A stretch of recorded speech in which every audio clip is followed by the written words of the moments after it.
तुम्हाला एक स्वप्न सांगतो, ऐकता का? ऐकता? ठीक आहे, गमतच आहे, मजेदार स्वप्न सांगतो. मला आठवलं एक स्वप्न. एका गावामध्ये एक गोष्ट सांगतो तुम्हाला. एका गावामध्ये एक फकीर राहत होता. फकीर माहिती आहे?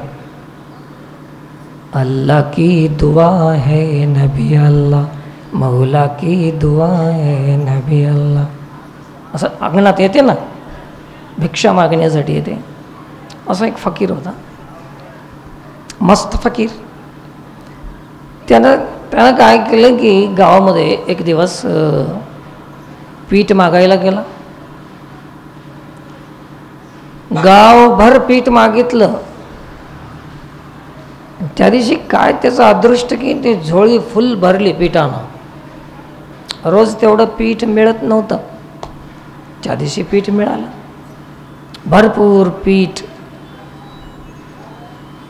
आणि मग त्याला असं वाटलं की हे पीठ माझ्या झोळीमध्ये एवढं पीठ मिळालंय तर माझं हे आता मोठं व्यासपीठ झालं, आता जगामध्ये एक मोठा अधिकारी झालो मी, असं फकीराला वाटलं.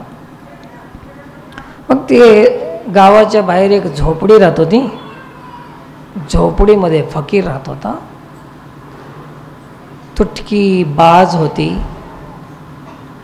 सुंब तुटलेलं, झोळी झोळी बाज, त्याच्यामध्ये आपली गुजराण करत होता. ते आलं, एका हंडीमध्ये पीठ ठेवलं, खाली कुत्रे मांजरं त्याला खाऊ नये म्हणून वरी टांगून ठेवलं. ते सरळ आपल्या बाजूच्या वर, जसं काल्याचं ते बांधतात ना दही हंडी, तशी बांधून बाजूवर झोपलं. त्या मडक्याकडे बघाल्यास पीठ आहे माझ्यापाशी, एवढं लई पीठ मी एकटा खाऊ शकत नाही, करायचं काय? त्याचे स्वप्न सुरू झाले. झोपीतले नाही, डोळे बघ उघडूनच. म्हणले एवढं लई पीठ तर भाकरी खात नाही, तर मी करू काय करू काय? तर म्हणले काय करू, आता सगळं जग पुढे पडलंय, डेव्हलप झालंय, तर आपण बी डेव्हलप हो. काय करावं, तर हे पीठ दुकानला घेऊन जावं, विकून टाकावं, थोडंसं भाकरीपुरतं ठेवावं, बाकीचं विकून टाकावं, याचे पैसे करावं. पैशाचं काय करावं? आपणच मनालाच बोलायला ते फकीर कोण आहे त्याच्यापाशी बोलायला? लेकरांना ना, बायकोने ना, कोणी ना, कोणीच नाही, एकटंच फकीर. पैशाचं काय करावं? काय करावं म्हणजे एक 5 कोंबडे घ्यावं, 5 कोंबडे पोसाव. मग ते तुम्हाला माहीत आहे 5चे किती होते? तो 50 होते.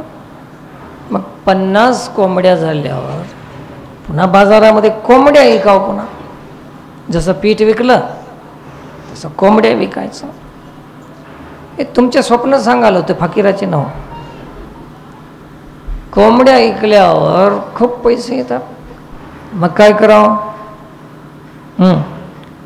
काही नाही म्हणले, ते कोंबड्या विकल्यावर जे पैसे येते ते थोडंसं एक 4-5 प्लॉट जागा घ्यावं, शेती घ्यावं थोडीशी. बरं, शेती घेतल्यावर काय करावं? शेतीत माल काढावं. हे सगळं कुठं कुठं कुठं बघायला स्वप्न आहे? बाजामध्ये पीठ बी विकलं, कोंबडी बी घेतलं, शेत बी घेतलं, शेतातच एक बंगला बांधावं. त्या पीक पिकतंय त्याला विकावं, त्याचे पैसे येते, मग बंगला बांधावं. एक बैलजोडी घ्यावं.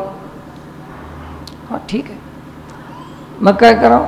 आपणाला कुठं शेतामध्ये काम करणं होते, एक नौकर ठेवा. त्या बाजावर सगळं चाललं याचं कारभार, नौकर बी ठेवलं. बरं, मग काय करा? आता एवढं केल्यावर आपणाला कोणी बी पोरगी देते, लग्न करावं. झालं, लग्न बी झालं. कुठं? बाजावर. लग्न झाल्यावर तर पोरगं होतंच, त्याला काय आहे की नाही? मग पोराचं नाव काय ठेवा? अमुक अमुक ठेवा, बादशाह. काय ठेवा? बादशाह नाव ठेवा. झालं पोरग, बारसं बी झालं. बारशाला खूप लोक बोलवा, मोठं फंक्शन हॉल बुक करावं. सगळं त्या बाजामध्ये फंक्शन हॉल बी बुक केलं. आयटम किती करायचे? मठ्ठापासून ते चट्टापर्यंत पुरे आयटम झाले. आयटम तयार झाले. आता काय करावं म्हणले, आता काय करावं तर त्यावेळेस हे वाहनं नव्हते ना, गाड्या, कोणती की गाडी, मर्सिडीज गाडी, कोणती की कार, हे काहीच नव्हतं. म्हणले एवढं मोठं झाल्यावर आपण फिरायला एक घोडा घ्यावा. काय घ्यावं? घोडा. काटेवाडी घोडा, मोठा घोडा राहते उंच, आणि मग शिवाजी महाराजासारखं घोड्यावर बसून फिरावं आणि फिरून फिरून यावं. अंगणामध्ये घोडा बांधाव, इथं घोडा बांधाव असं पुढे, आणि मागे इथं छपरीमध्ये खुर्ची टाकाव बंगल्याच्या पुढे, आणि त्या खुर्चीवर आपण पायावर पाय टाकून बसावून पेपर वाचवावं सकाळी सकाळी. पेपर वाचिता वाचिता बादशाह रांगत रांगत बाहेर येते. बादशाह माहीत आहे? हां माहीत आहे. ते बाहेर येते, रांगत रांगत बाहेर जाते. मग ते घोड्याकडे जाते. मग ते घोड्याकडे गेल्यानंतर मी बघतो आणि मी तिला शिव्या देतो. शिव्या दिल्याशिवाय नवऱ्यावानी वाटत नाही. काय ग, घोड्याच्या पायाकडे लेकरू चालले, लात मारली तर? मग ते बायको होय, उरपाट्या बोलल्याशिवाय राही ना. हे सगळं त्याला स्वप्न सजवाले. काय म्हणेल तिनं? मग तुमचं नवं का म्हणणारच, मीच बघत राहू का? मग मला राग येत आहे तसं म्हणल्यावर. कोणी म्हणलं तर येऊ की नाही हो, पण बायकोनं बोलल्यावर राग तर येतेच. हे बायकावाल्याला तर माहीतच असेल. मला काय माहीत, पण हे बायकाच सांगतात त्याच्या.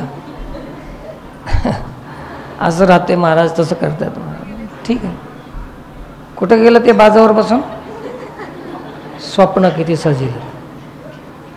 असं करता करता तिनं उरपाटं बोलल्यावर मला सहन होत नाही, आणि उचलून अशी लात घालतो म्हणलं, आणि त्या गाडग्याला हाणलं.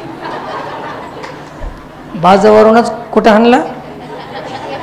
ते वरी पिठाचं गाडगं होतं ना, दणकून लात मारलं. ते गाडगं खाली पडलं. सगळं खाली धुरोळा, माती, पीठ सगळं खत्म. उठून बसलं. पोरग बी नाही, घोडा बी नाही, बायको बी नाही, घर बी नाही, शेत बी नाही, कोंबडे बी नाही, काहीच नाही. असं हे विनोद नाही, सेम आहे आपलं तसंच. एवढी रचना आपण रचायला बसल्या जागी, पण तुमची रचना सत्य होईल का? झाली आहे का कोणाची? मनासारखं झालं का कोणाचं? झालं असलं तर सांगा, तुम्हाला 51 रुपये इनाम देतो.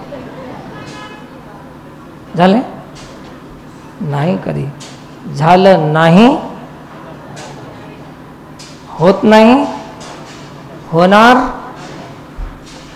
एकच सत्य आहे की परमात्म प्राप्ती हे आपण करू शकतो, हे आपला अधिकार आहे, आणि हे मात्र सत्य आहे.